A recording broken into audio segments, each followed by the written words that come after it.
વડોદરામાં મેયરનો વહીવટ દીવા તળે અંધારા જેવો હાલ જોવા મળી રહ્યો છે। ગત ચોમાસામાં પૂર્વ વિસ્તારમાં તારાજી સર્જાઈ હતી, ત્યારે વોર્ડ નંબર 4માં પૂરની તારાજીથી જનજીવન ખોરવાયું હતું। પૂરના સમયે ન્યૂ વીઆઈપી રોડ પર કાંસનો સ્લેબ ધરાશાયી થતાં કેટલાય નાગરિકોએ વિસ્તાર છોડી પોતાની હિજરત કરી હતી। નાગરિકોએ મેયરને પૂછ્યા અનેક સવાલ કે બ્રિજ બનાવો છો તો કાંસનો સ્લેબ કેમ નથી બનાવતા।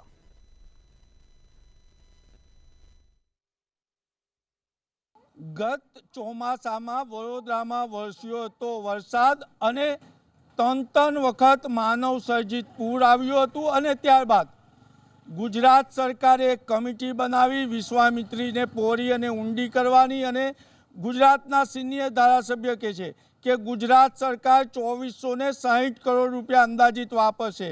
ત્યારે મંતવ્ય ન્યૂઝ વડોદરા મહાનગરપાલિકાના મેયર પિંકી સોનીના વોર્ડમાં રિયાલિટી ચેક માટે પહોંચ્યું છે।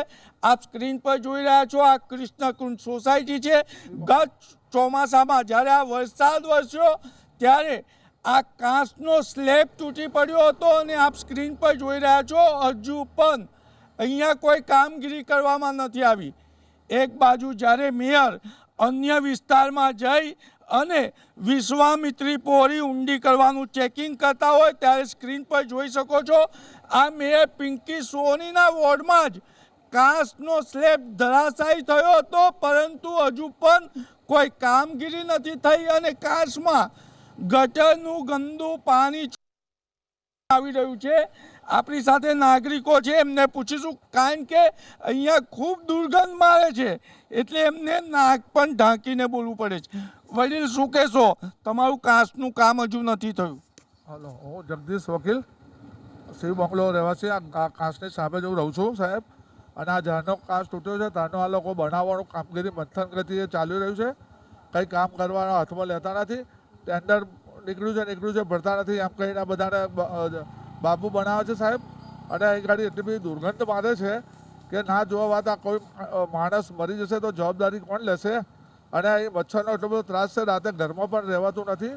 અને આના વહેલી તકે નહીં કરવામાં આવે તો તમામ અમે 2 સોસાયટીવાળા આંદોલન કરીશું અને તેમની ધારણા બી કરીશું।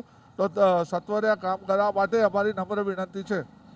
એટલે આંદોલન કરશે, ધરણા કરશે। તારે આપ જોઈ શકો છો, અહીંથી પસાર થનારાએ નાક પર મોં ઢાંકવું પડે છે। આપણે ગૃહિણીઓને પૂછીશું, શું કહો છો મહિલા મેયર તમારા વોર્ડમાં છે, કામ નથી થતું? ટેન્ડરો કર્યા કરે છે, આટલા મોટા બ્રિજ માટે ટેન્ડરો પાસ થઈ ગયા છે, તો આ એક નાળા માટે ટેન્ડરો પાસ નથી થતા? એસીમાં બેસી રહ્યો છો તો અહીંયા આગળ તો આ કામ તો પહેલું કરવું જોઈએ ને। રહેણાંક વિસ્તારની અંદર તમે આ વસ્તુ જોઈ શકો છો, સ્મેલ પણ લેવાથી ગંધ એટલી મારે છે ને, ત્યાંથી જવાતું પણ નથી। પોતે આવીને અહીંયા અનુભવ કરે ને ત્યારે તમને ખબર પડે। હવે મહિનો આવી જશે, વરસાદની સિઝન આવી જશે, કોણ જવાબદારી લેશે? આ કામ તો કરવું પડશે ને વહેલું। ટેન્ડરો, બધા બ્રિજોના ટેન્ડરો કઈથી પાસ થઈ જાય છે ખબર નહીં પડતી, આ ટેન્ડરો ક્યારે પાસ થશે? ત્યારે એની માટે શું કરે? અમે પાસ કરાવી દઈએ નિકન, એટલે સ્વ ખર્ચે કરાવી દઈએ। બેન, તમે શું કહેશો?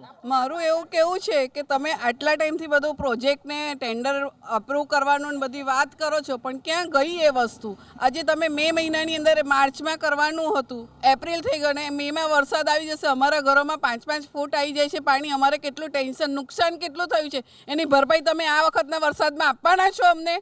તો એના માટે કંઈક કરો જલ્દી વહેલા। બેન, તમારા તો મેયર પણ મહિલા છે ને ધારાસભ્ય પણ મહિલા છે, તો જોવા આવે છે ખરા? એક પણ વાર જોવાને શરૂઆતમાં જે થયું હતું ને, આવીને બધા ગયા, એ ગયા પછીથી કોઈ નથી। હા કરીશું અમને આશ્વાસન આપે છે, પણ હજુ કશું થયું નથી। બેન, મેયરને શું કહેશો? આ કામગીરી જલ્દીથી જલ્દી થવી જોઈએ અને આ ચોમાસા પહેલાં તો પતી જ જવી જોઈએ। એટલે મેયર અન્ય સ્થળો પર વિશ્વામિત્રીનું ચેકિંગ કરે છે, પરંતુ પોતાનો વિસ્તારમાં જોતા નથી। એટલે ગુજરાતીમાં એક કહેવત છે કે ઘરના છોકરા ઘંટી ચાટે અને ઉપાધ્યાયને આંટો। મેયર, તમારા વિસ્તારમાં તકલીફ છે, તમે નાગરિકો બોલાવી રહ્યા છે, વિસ્તારની મુલાકાત લો। કેમેરામેન કેતન સિંધે સાથે નિલેશ બ્રહ્મભટ્ટ, મંતવ્ય ન્યૂઝ, વડોદરા।